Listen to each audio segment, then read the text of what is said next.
girls gathered in their masses, just like witches at black masses. Evil minds that plot destruction, sorcerer of death's construction. In the fields of bodies burning, as the war machine keeps turning. Death and hatred to mankind, poisoning their brainwashed minds. Oh, Lord, yeah.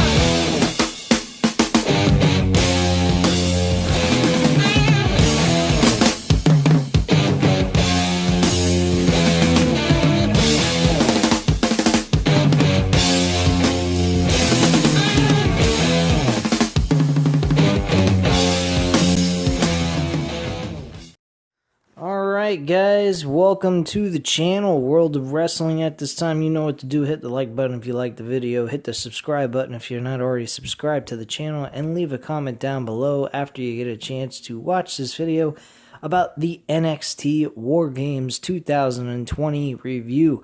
I have to say guys, this was a decent pay-per-view. Not as great as other pay-per-views they've done in the past for Takeover, for NXT, but I will admit this was a good show. This was a hell of a lot better than what we got at Survivor Series. Better than fucking Hell in a Cell and Clash of Champions and SummerSlam and Payback and all those other pay-per-views. I would even have to admit their NXT TakeOver 31 was better than this. Not saying that 31 was bad, but this was a hell of a lot better. No World Championship match on the line here, which was rather surprising, but me not following NXT on a regular basis, I probably would understand why, is the fact that Finn Balor actually got injured and was unable to get set up for a program for a world title match with that jaw that was broken by Kyle O'Reilly, which I don't know if they're going to go back to that match or they're going to find a new opponent for Kyle O'Reilly to compete over the World Championship. It should be interesting. I think maybe Pete Dunne might be a contender for it, or Adam Cole, especially the fact that the Undisputed Era won the men's War Games match against Pat McAfee. Pete Dunne, Oney Lorcan, and Danny Burch, which was a fair match. It wasn't bad. It wasn't as good as the other men's War Games that they've had in the past. I think there's been a hell of a lot better men's War Games in the last, they started in, I believe, it was 2017. So they've had about 3-4 years of these War Games matches for the men. And I got to admit, this wasn't the best, but it wasn't bad either. This was a 3.5 out of 5 stars. Definitely a solid main event War Games matchup, I have to admit. But the women's War Games, I have to say this was actually the better of the two. The women's War Games match was better than the men, which also there was a good build going on for the women's division in that War Games match. We had some great action, a lot of weapons, a lot of violence, creativity out the ass in that matchup. I have to admit, I give it a 4 out of 5 stars for that matchup. We had Raquel Gonzalez, we had Dakota Kai, we had Candice LeRae and Toni Storm up against Amber Moon, Io Shirai, Rhea Ripley, and Shotzi Blackheart. These 8 women performed extremely well. Again, like I said, this is a 4 out of 5 star matchup. Raquel Gonzalez powerbombed Io Shirai, the NXT Women's Champion, through a ladder that was propped up between the ropes of the two rings, and she powerbombed her through it and broke it in half and pinned her 1, 2, 3. That's how that match ended. And I got to admit that it was a far better match than the men. Very solid, entertaining shit. And a good build up to it as well. I've noticed how they built it all up and how they got it all put together. I thought it was a very good build towards that matchup for the women. The men, with Pat McAfee, they were just touching up on shit that had happened with Adam Cole and Pat McAfee earlier this year, and just bringing it back with 3 other guys to have a War Games match, which was meaningless. Well, War Games for the Undisputed Era at this point is like The Undertaker WrestleMania. And I know that's kind of pushing it. They've only been doing this for 4 fucking years. But every pay-per-view for War Games, they have won. They've been in every War Games and have never lost. To be perfectly honest with you guys, I truly feel that unless the Undisputed Era is defeated in War Games and NXT TakeOver event, they should never be taken off NXT. They are too fucking good to be moved up to the main roster after a win like this. I thought maybe they were going to lose and then move the Undisputed Era into the main roster, putting Adam Cole in there, and I would have had him win the Royal Rumble possibly, just to freak the shit out of everybody. Maybe even go after the... It could have been you could also have had him face Drew McIntyre. I would have had him kind of like in between going on Raw and SmackDown without the Undisputed Era there until later on when you got closer after within WrestleMania's matchup, have the entire Undisputed Era show up and attack the champion that they're facing. I think that would have been really good if they were to go that route. Probably Drew McIntyre would have been the best bet. Originally, I said Roman Reigns for the Universal Championship. But if Drew McIntyre and Adam Cole were to go at it, I think that would be the better idea because then you could have the Undisputed Era come into the main roster as heels and beat the shit out of Drew McIntyre, costing him the World Heavyweight title. I think that would have been a better idea than what I originally planned because Roman Reigns is actually a full-blown heel. So him losing it to Adam Cole and Undisputed Era getting in there and screwing it all up for Roman Reigns' title reign, I think that would have been a little stupid. So, yeah, my idea originally probably wouldn't have worked out as well if you had him face Drew McIntyre for the championship. But just having him, have weeks and months leading up to WrestleMania to decide on who he's facing for the championship would have been a lot of fun. And just seeing how they would have went about this and so forth. But I'm going completely off topic here. We're talking about NXT War Games, pay-per-view, not WWE bullshit, even though, yes, they are under the WWE banner. But anyway, yeah. The women's War Games match was better than the men's. Tommaso Ciampa versus Timothy Thatcher. This matchup was very intriguing to me because of the fact that these guys' wrestling styles are so different. And they didn't disappoint. They were very good in this matchup. A lot of mat-based wrestling, typical stuff that Tommaso Ciampa did in his matches. But these guys fought really hard. They were stiff. They did like New Japan wrestling type of wrestling in this matchup. They were doing strong style type moves. And they just were kicking each other's asses. Personally, I give this a 4 out of 5 stars as well. It was great for a singles match. So I got to give them a lot of credit what they did. Timothy Thatcher actually lost this matchup with a similar move that Johnny Gargano does, which is the last beat. He actually does what Randy Orton does. He props his opponent on the ropes and delivers a dangerous DDT into the mat with their skull, hitting it really hard, which is what happened to Timothy Thatcher in this matchup. He pinned him 1, 2, 3, and that was it.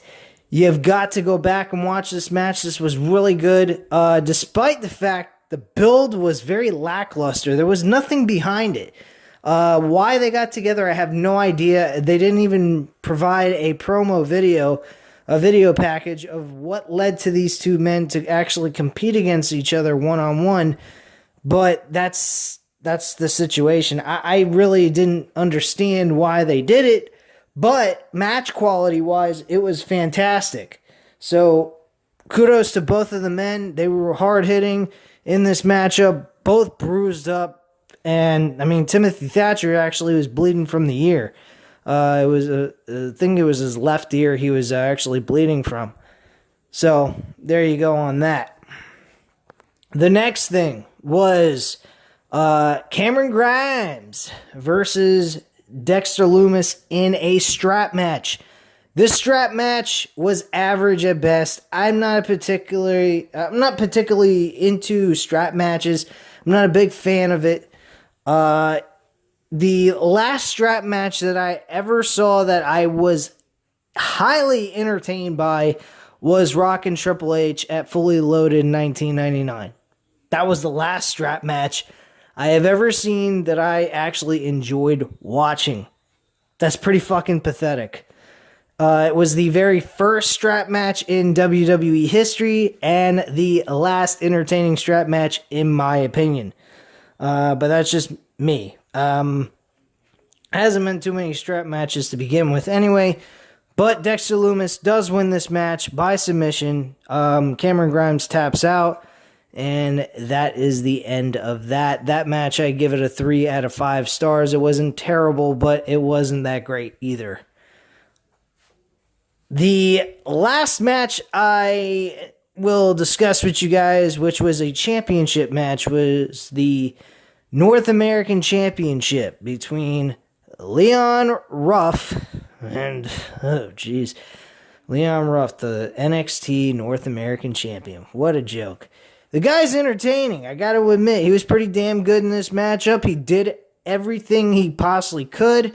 He performed well. He did his role very well, I have to admit.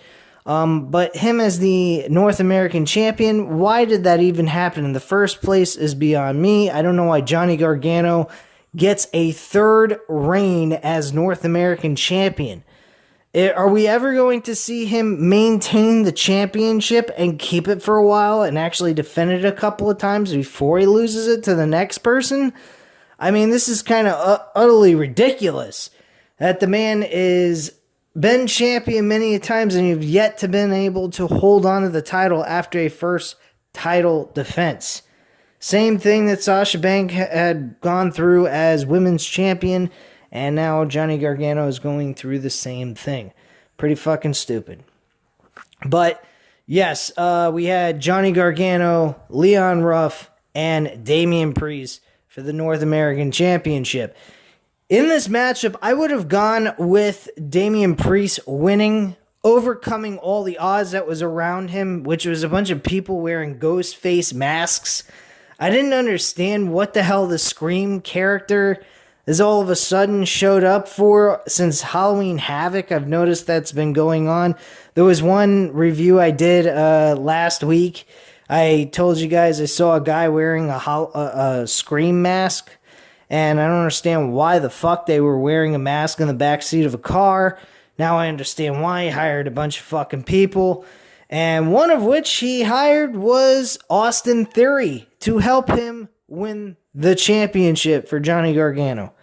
Austin Theory and Johnny Gargano together in I guess the Gargano Way faction. I don't have a fucking clue what you want to call it. But yeah, Austin Theory helped Johnny Gargano win the North American Championship. Now, what would be really cool is at some point down the line, Austin Theory and Johnny Gargano go at it for the North American Championship. And I think that should be the guy that takes the title from Johnny Gargano after Gargano has a couple of title defenses and then loses it to him. I think the best time for Austin Theory to win it would be around WrestleMania time for their pay-per-view that would go by the WrestleMania pay-per-view. I don't know when they would decide to do that, but lately they've been having the Takeover events not on the same weekend as the WWE pay-per-view events. So they've been separated and actually been doing their own thing at this point. So my personal opinion, yeah, Austin Theory should be the next one to win the title, but later on in the future, by like March or early April of 2021. So that's pretty much it, guys. I mean, Leon Ruff didn't do bad in this matchup. I'm not going to say he's trash, but his gimmick, his character, I mean, I would have bought into it if they would have kept the title on him, but the character would have gone so far being Mr. Smiles, Mr. Comeback Kid type of deal, and just being a person that's very lucky in winning a championship and being able to maintain his reign as world champion for the North American Championship. But eventually it would have worn thin, so I guess they did the right move, but I would have went with Damian Priest in this situation. I think Damian Priest getting the North American Championship for a second time, tying with Johnny Gargano, not making Johnny Gargano extend the history of being the first ever 3-time North American champion, and still yet no one has been a multiple-time champion for that same specific title. So I thought that was a little, fucked up, but whatever. But yeah, overall, this show wasn't terrible. It was a very fun, entertaining show. Well worth your time to go back and watch if you're interested or haven't even watched the pay-per-view yet. So personally, guys, I don't think they did anything bad here. It just wasn't the best hyped up pay-per-view they've ever done before, which has been the case all year long at this point. So 2020 has not been NXT's year. Let's just say that much. The last really good built up pay-per-view was in 2020. The best pay-per-view so far in 2020, which is probably, this pay-per-view is probably going to be their last for this year anyway. I don't think they're doing anything else right now. So, best one was Takeover Portland. That was a fun, entertaining fucking pay-per-view. Adam Cole versus Tommaso Ciampa was fucking great. And the screwjob finish with Johnny Gargano turning heel, turning on Tommaso Ciampa, and then those two going on a collision course that should have happened at the Takeover event that I was going to go see, but had to be taken away from me. Thank you, COVID-19, you son of a bitch. It was canceled, so I didn't even get a chance to go see that event, which would have been really entertaining and a lot of fun to watch. But unfortunately, that did not happen. So, guys, at this time, you know what to do. Hit the like button if you like this video. Subscribe to the channel if you're not already subscribed to the channel. And leave a comment down below. And I thank you guys very much for watching. And I hope you have a great night and stay safe, guys. Bye.